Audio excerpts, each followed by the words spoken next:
Bien, en este momento entonces invitamos nuevamente al rector a que se una a acompañarnos al panel, por lo cual le pedimos que nuevamente suba al escenario y tome asiento. Igualmente invitamos al señor Jesús Sendros, director de la urbe, para que pueda también formar parte de este panel. Y invitamos al señor Ricardo Bravo, quien será el moderador del primer panel del día de hoy.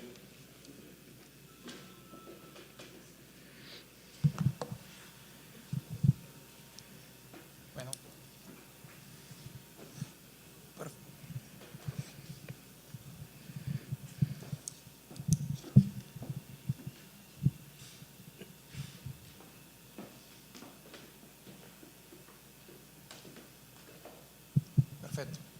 Bueno, buenos días. Nos toca a esta hora conversar con los invitados un tema que tiene que ver mucho con el comportamiento de la ciudadanía en los próximos años, que es trabajo remoto y educación remota, educación a distancia. Entonces, tuvimos la oportunidad de incluir este tema en este simposio de ciudad inteligente y sostenible porque es vital, ¿no? Como lo decía nuestro rector hace poco en su palabra, la educación y la tecnología está como eje transversal. Y es importante que nosotros como ciudadanos, como académicos, como empresarios, entendamos cómo conectarnos con esa nueva generación y qué oportunidades tenemos para esa nueva generación y por qué no, como lo hablamos en el tema de ayer, esa visión de Silicon Lake, de que los ciudadanos podamos aprovechar las ventajas de la transformación digital, las ventajas de un excelente Internet y complementar los productos y servicios aprovechando esa mejor conectividad para poder dar servicios al mundo, de lo local a lo global, en el área educativa y en el área de agregar valor a través del trabajo. Entonces quisimos traer a estos magníficos invitados para que esbozaran un poco cómo nos estamos preparando en nuestras universidades para tal reto de poder tener la oportunidad de dar servicios educativos a distancia y por qué no tener profesionales también, el profesorado a distancia, para dar servicio a los alumnos locales o a distancia. Y por otro lado, indudablemente también, que es el trabajo remoto, y por otro lado, la parte de educación a distancia, de tener alumnos locales, como siempre lo hemos tenido en las últimas décadas, pero por supuesto abordar el tema de educación a distancia y acorde a la regulación que nos permita los ministerios para tal caso. Entonces, quería tener la primera pregunta a los distinguidos invitados, es ¿cómo estamos preparando nuestras instituciones? ¿Cómo se están preparando nuestras instituciones para esa nueva oportunidad de trabajo a distancia y educación a distancia? Entonces, permiso, Ricardo, que me acaban de informar que ya tenemos presente a la profesora Norelis Varela, coordinadora de educación a distancia de la UNICA. Así que, por favor, que se nos una al panel también. Bienvenida. Bienvenida, qué bueno.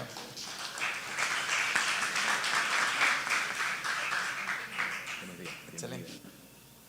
Bueno, me imagino que me escuchó el tema y la idea es que desarrollemos poco a poco esta mañana de hoy. Rector, le damos su palabra, por favor. Bueno, el COVID nos hizo en una carrera desenfrenada hacer muchos de esos ajustes que tú estás hablando. O sea, como estos carros Fórmula 1 que van de 0 a yo no sé cuántos kilómetros en 3 segundos, bueno, el sector universitario tuvo que ajustarse cuando tuvimos la necesidad de ir a educación a distancia. O sea, la tecnología fue un gran apoyo y a pesar de lo violento de la transición, yo creo que nuestras universidades se ajustaron al reto y creo que vamos a terminar con unos sistemas híbridos que todavía estamos diseñando, donde se combine parte de educación con el uso de la tecnología y parte presencial. Pero yo creo que el problema no es la tecnología. Yo creo que la tecnología ayuda, pero como lo traté de expresar, el problema está cómo hacemos en un mundo tan cambiante, cómo hacemos para ajustar el proceso educativo, ya sea a distancia, ya sea presencial, para que podamos desarrollar esas personas con pensamiento crítico. Ahí es el reto. Una vez que tengamos claro cómo hacer eso, cómo cambiar la rigidez típica del proceso educativo. Y lo voy a decir con un ejemplo. Cuando nosotros vamos y vemos simplemente un salón de clase, lo más común es que veas los pupitres alineados, un pupitre detrás del otro, apuntando hacia el pupitre del profesor. Y a mí la sensación que me da es que ese profesor es como el maestro del universo. Pero esa no es la posición que debemos tomar ante un mundo cambiante.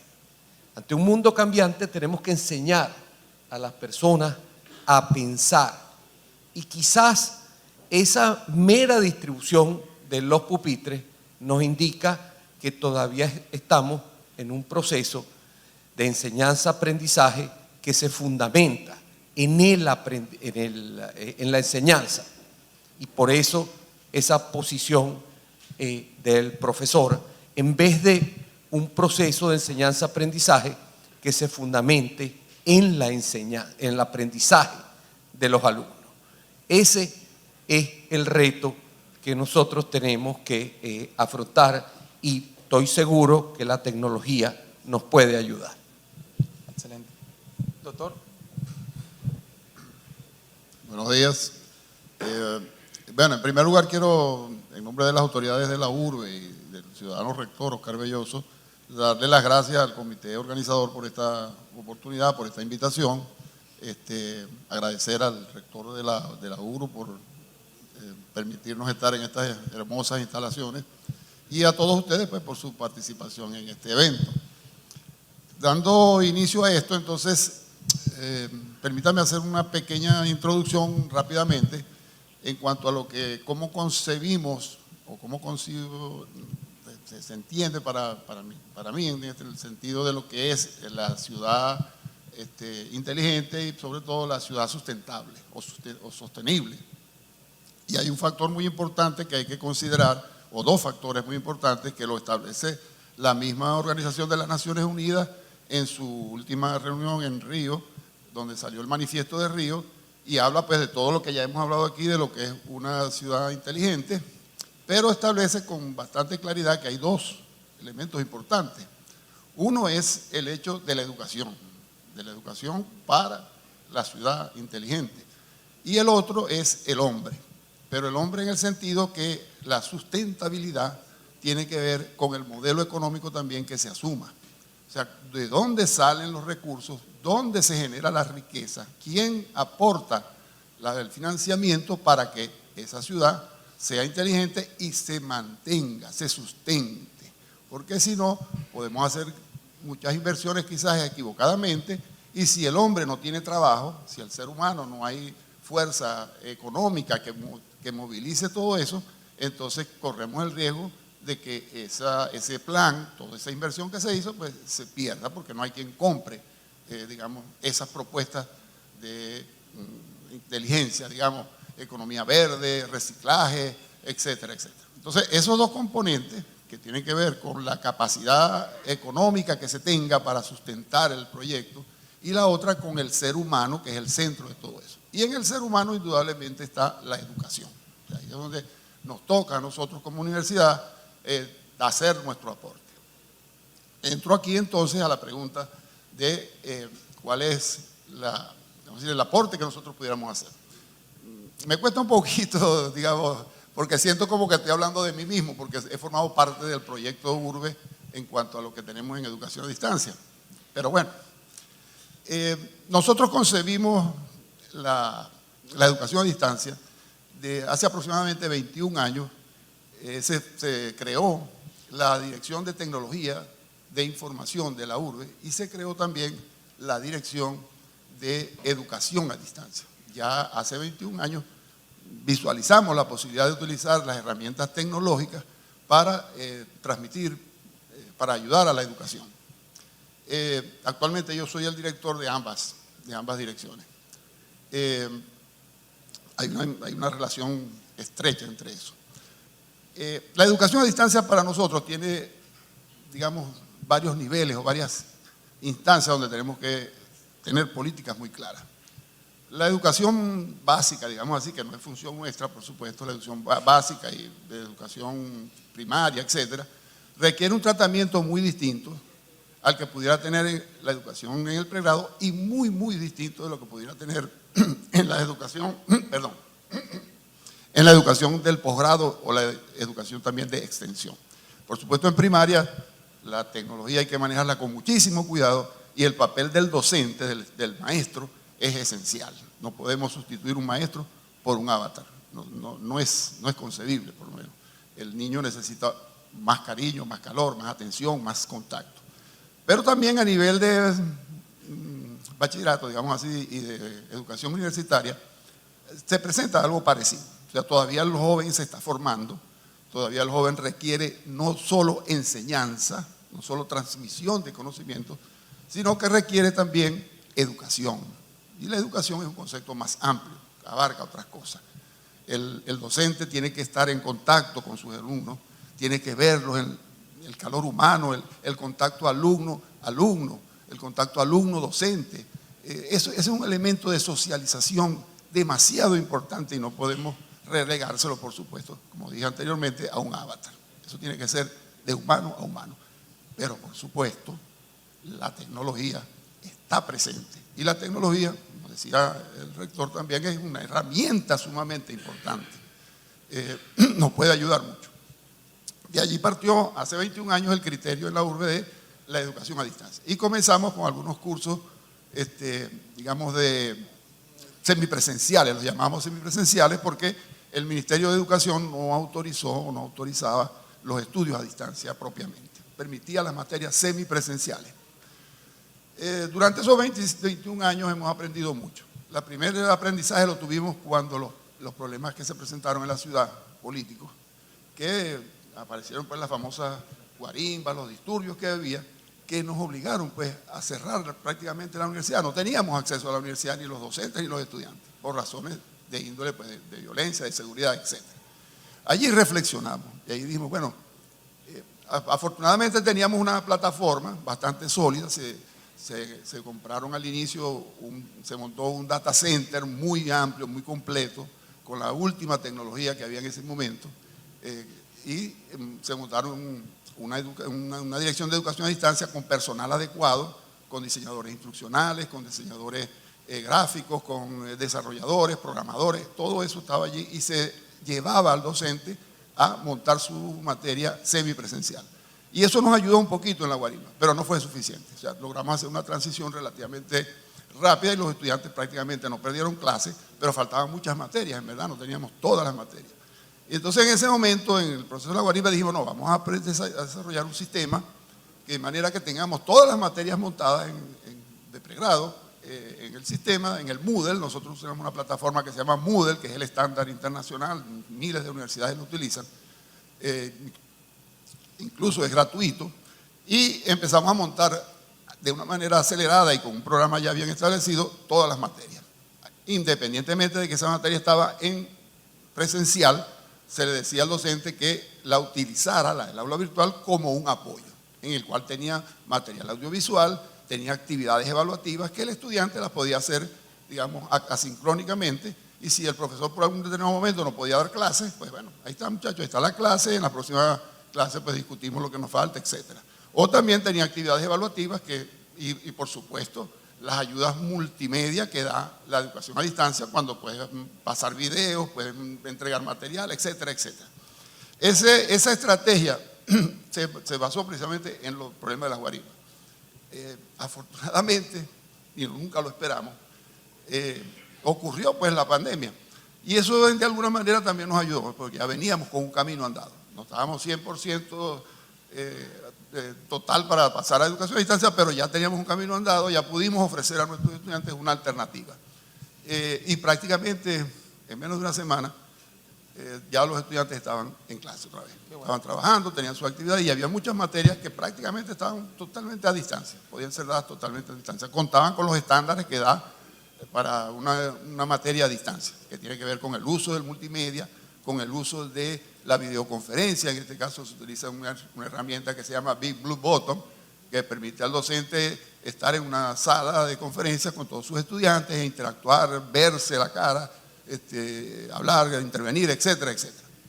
Ese elemento, por supuesto, nos ayudó mucho, y ahora seguimos en eso. Tanto es así que en estos momentos tenemos 1.500 materias ya disponibles en el Moodle, montados en la plataforma de Google, lo tenemos en la nube. Ese hecho ya nos da como que cierto orgullo y la posibilidad de aportar algo a este proceso que se está proponiendo de la ciudad inteligente. Por otro lado, siempre mantenemos lo que dijimos, la educación presencial es necesaria, y la educación a distancia para ese nivel pregrado es un apoyo, un elemento importantísimo que el docente tiene que aprender a manejar.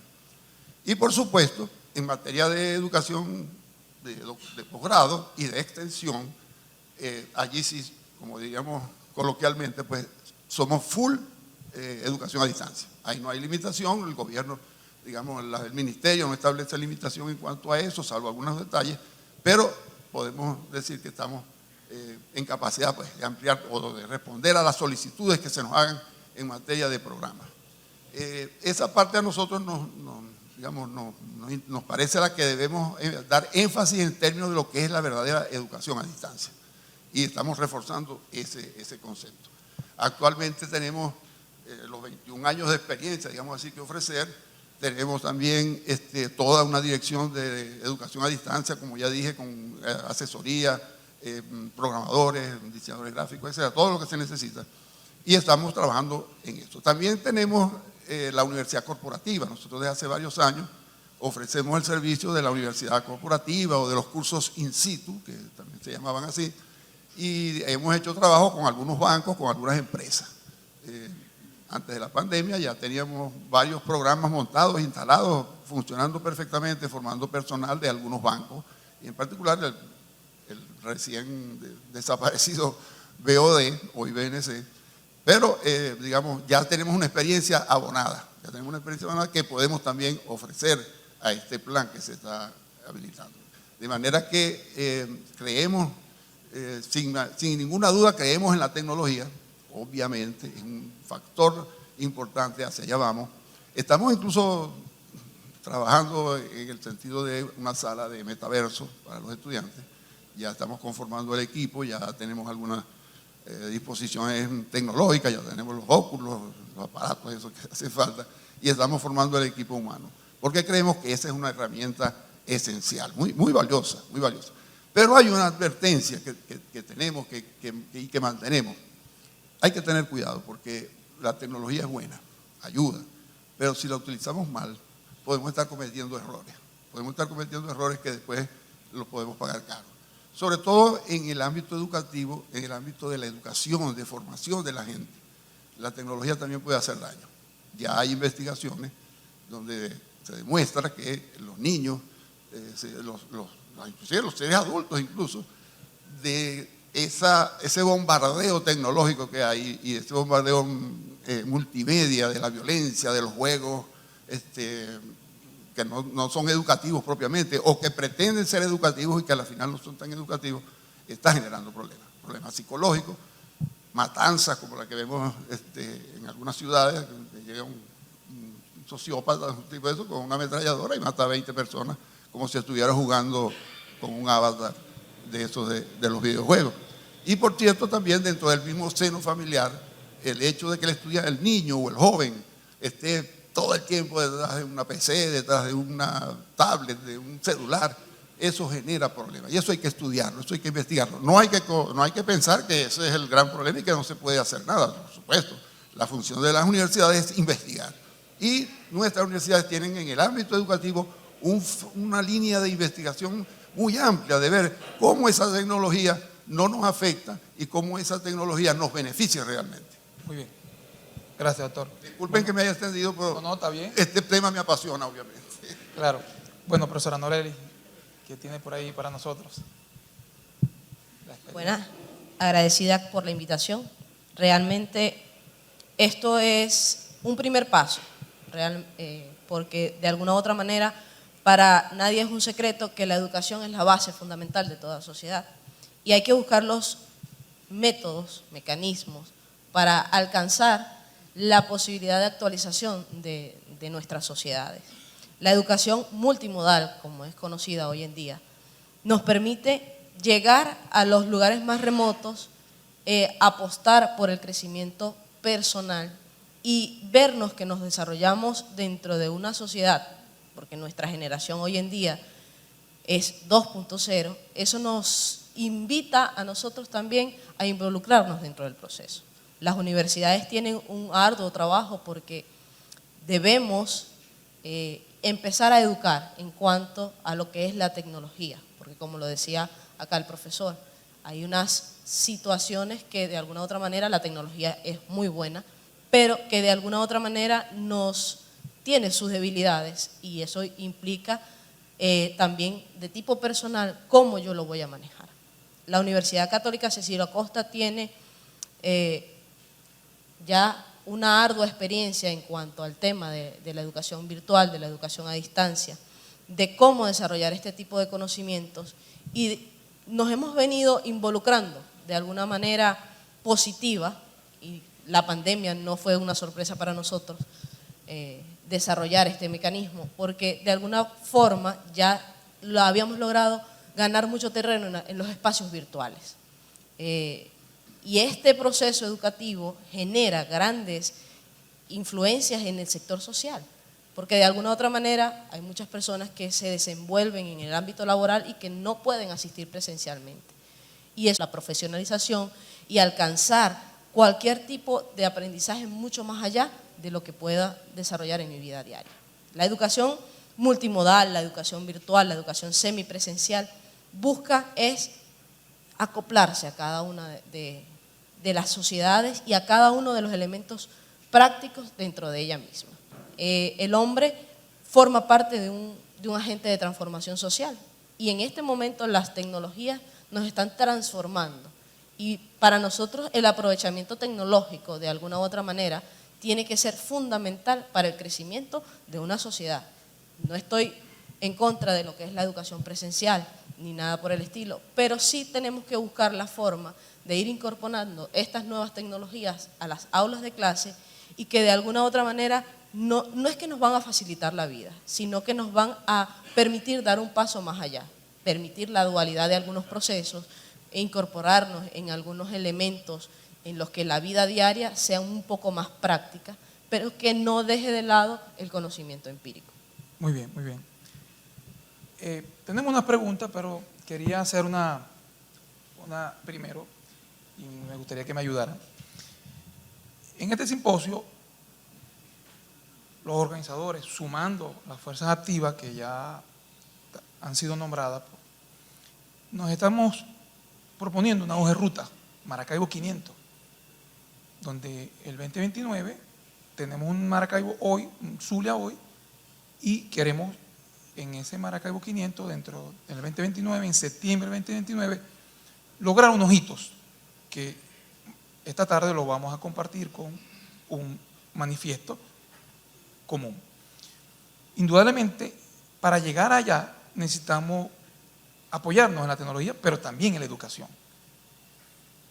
Está pasando algo que nos preocupa a nivel mundial y sin excepción en Venezuela, donde la masa crítica de jóvenes graduados de bachiller, menos del 30% van a un nivel superior, a la universidad, a un MOOC, a un bootcamp, a un tecnológico. Entonces, indudablemente, y ustedes son testigos, porque las universidades tienen menos del 30% de la matrícula que teníamos hace 4 o 5 años. ¿Qué podemos hacer para llamar la atención a esa nueva generación con propuestas académicas que tengan que ver con las necesidades del empresariado y de la ciudadanía, acorde a las nuevas habilidades que necesitamos, nuevas profesiones, que nos permita la norma, porque el ministerio se involucra en la aceptación de eso, pero indudablemente tener unos infraestructura y que los jóvenes, por X circunstancias, económicas o no, no se animen a estudiar, o porque por referencia alguien que se graduó de la universidad no le dijo que no estudiara porque le da su punto de vista, o por un lado también, y también me preocupa, que los grandes empresarios de las grandes empresas internacionales también dicen, como la curva de Gauss nos está dando de que los jóvenes están durando 92 días en los trabajos, dicen, ¿para qué voy a contratar a uno graduado? Prefiero contratar a uno que no te graduó y le pago más barato, porque al fin y al cabo se va a ir a los 92 días promedio. Entonces, todo eso nos está afectando de que hay como una matriz de decir, no estudies, yo quiero ser pelotero, pero después no tengo la academia para ahorrar con el dinero o malgastarlo, o yo quiero ser tiktoker, yo quiero ser youtuber, porque los jóvenes quieren ser todo rápido, pero no tienen la academia, no tienen la experiencia, no tienen el estudio para tal. O sea, es como un sándwich de situaciones.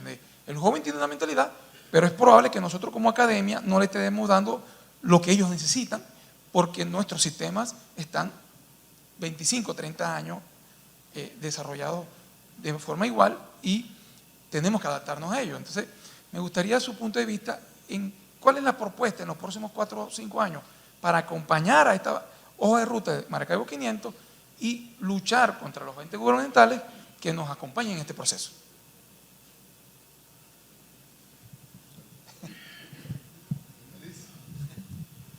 Ok.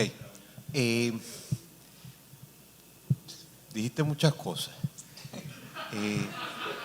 Primero, sí existe un cuestionamiento a nivel mundial de si la universidad o los estudios universitarios están haciendo la diferencia en términos de lo que puede alcanzar en la vida la persona.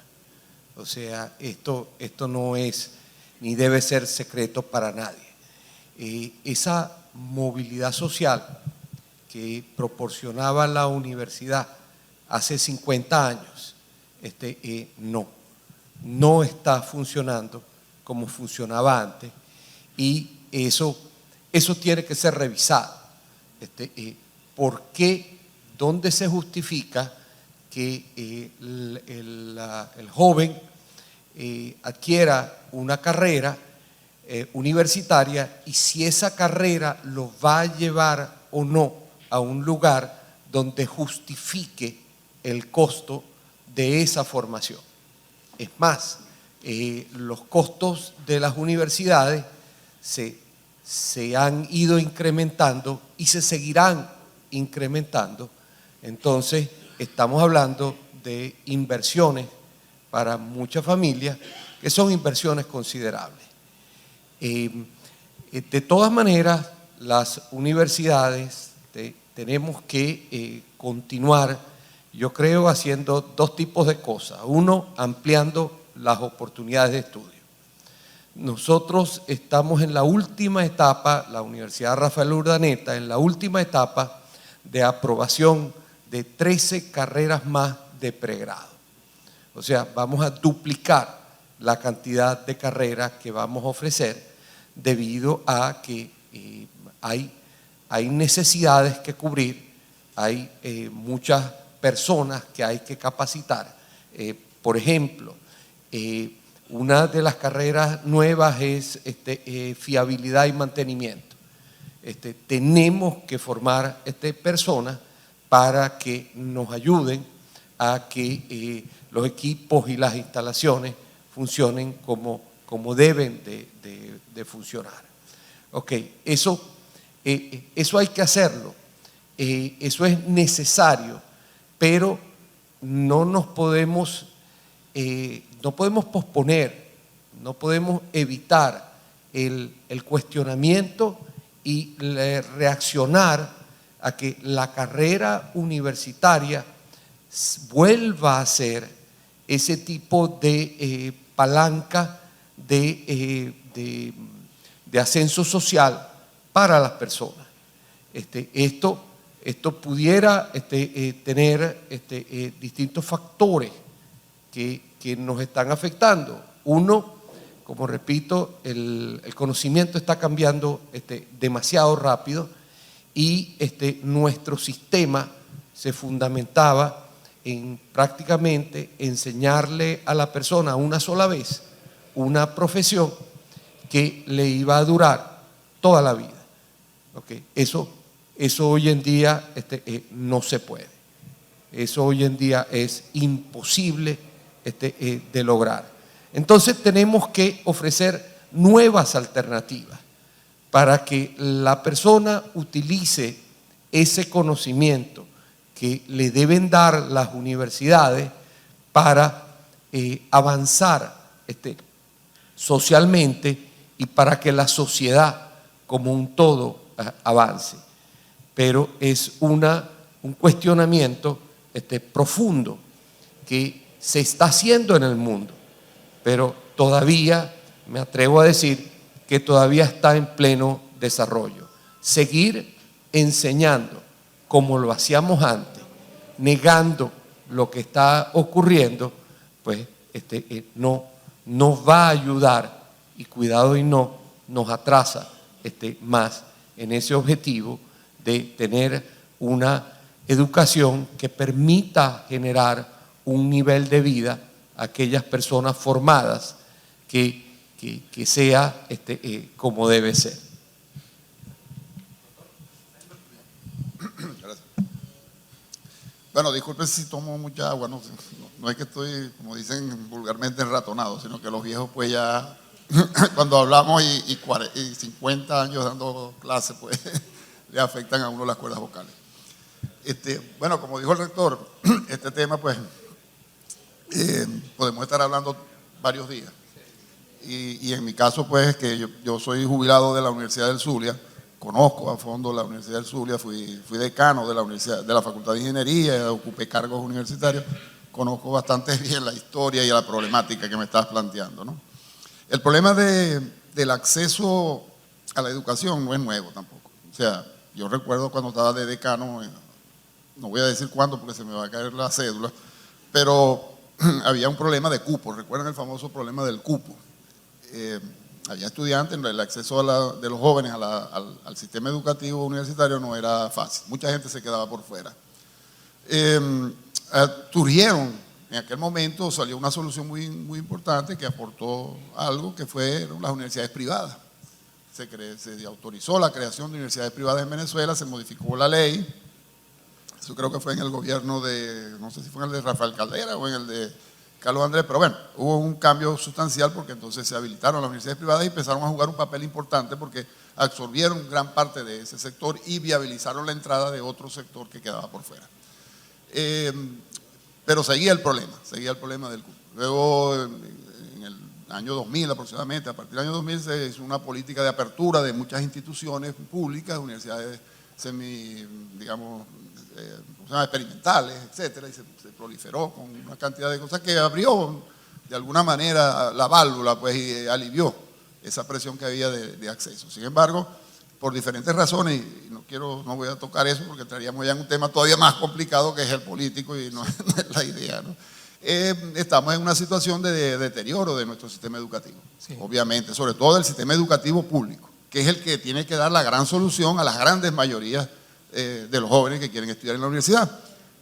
No, estoy en una universidad privada, pero estoy seguro que la solución no la podemos dar todas las universidades privadas. Así es. Sería muy complicado y no sería muy difícil.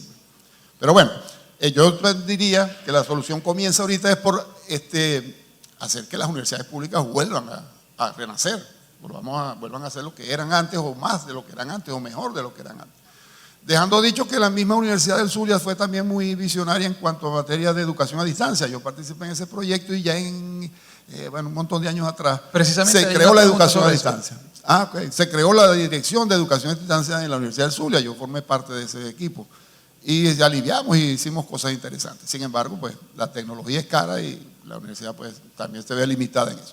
Pero yo comenzaría por esa parte, buscar la forma, organismos públicos, organismos privados, sobre todo el sector privado, aportar algo para que la Universidad del Zulia o las universidades públicas, perdón, pero digo la del Zulia porque es mi casa, digamos, original, pueda volver a ser lo que fue antes. Yo recuerdo que en una oportunidad yo propuse en el Consejo Universitario que aquellos estudiantes, aquellos jóvenes que venían de instituciones privadas, de colegios privados, continuasen pagando lo mismo que pagaban en esos colegios privados, se lo pagaran a la universidad. Y que con esos ingresos formáramos becarios, o sea, hiciéramos becas, mejoráramos las condiciones de los laboratorios, de las bibliotecas, se compraran libros, etcétera, etcétera.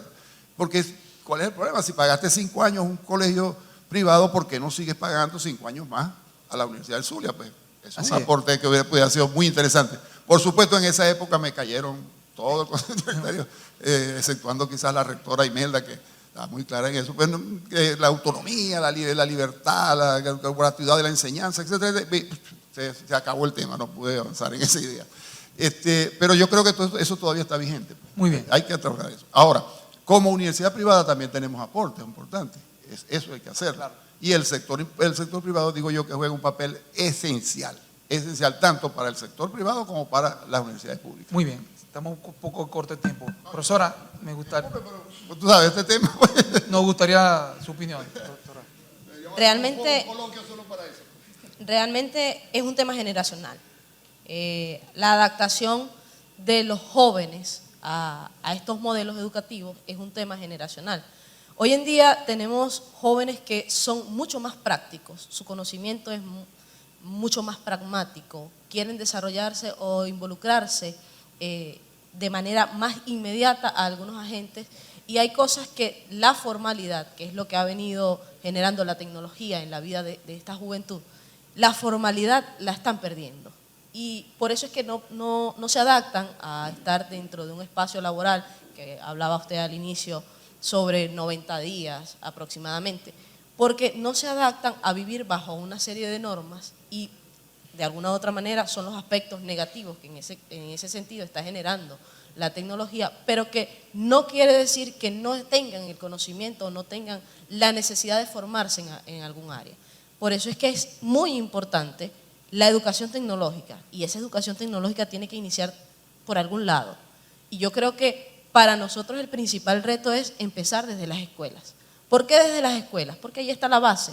Empezar a formar a estos niños, niñas, jóvenes y adolescentes en un proceso de cómo usar de manera productiva el celular tiene que ver con esa educación, con ese proceso de transformación que vamos a necesitar en una sociedad que al pasar de los 10, 15 años va a tener todo digitalizado, porque a eso nos está llevando el mundo. Y las ciudades inteligentes nos están dando la introducción a ese mundo globalizado. Realmente es una nueva realidad, es un nuevo enfoque que nosotros tenemos que darle, y las universidades tenemos la gran tarea. Muy bien. Profesora, es que estamos aquí retrasados, disculpe. Profesora, siendo respetuoso con los que interactuaron con las preguntas, escoja una y la contestamos, por favor.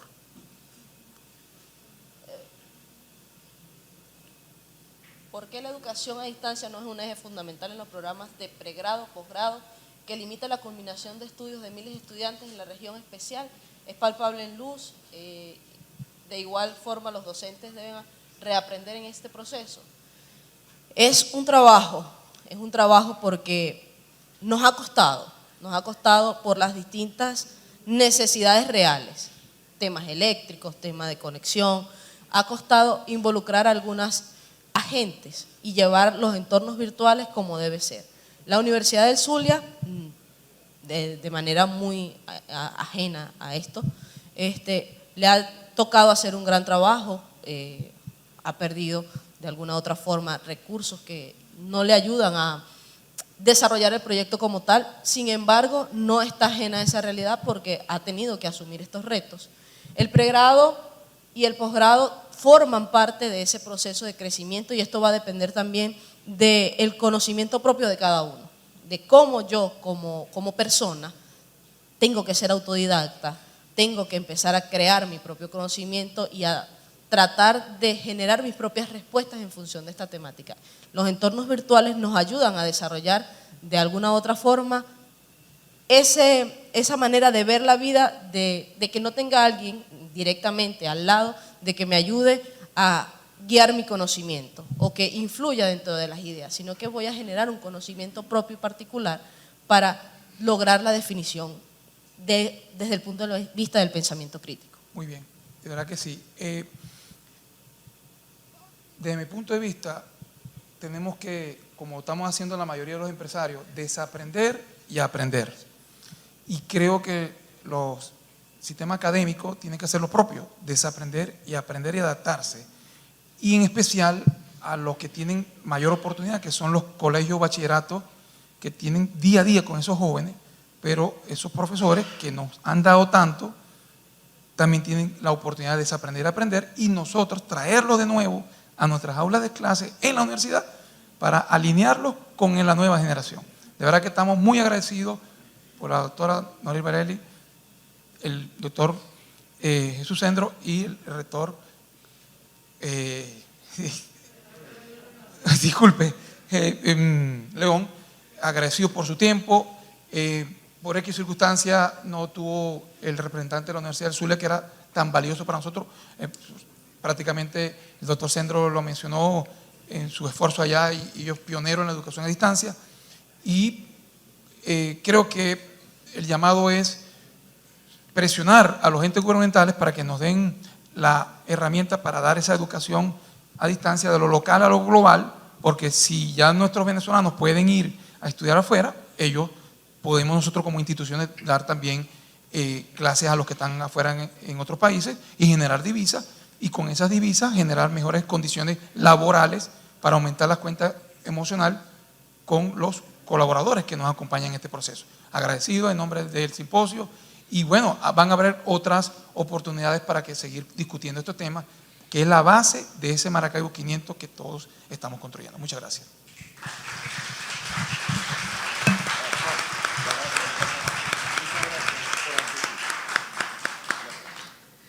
Bien, muchísimas gracias a los panelistas que nos acompañaron en este segmento. Gracias también a Ricardo Bravo por la moderación de este momento, de este encuentro, este segundo día del Maracaibo CIS 2022.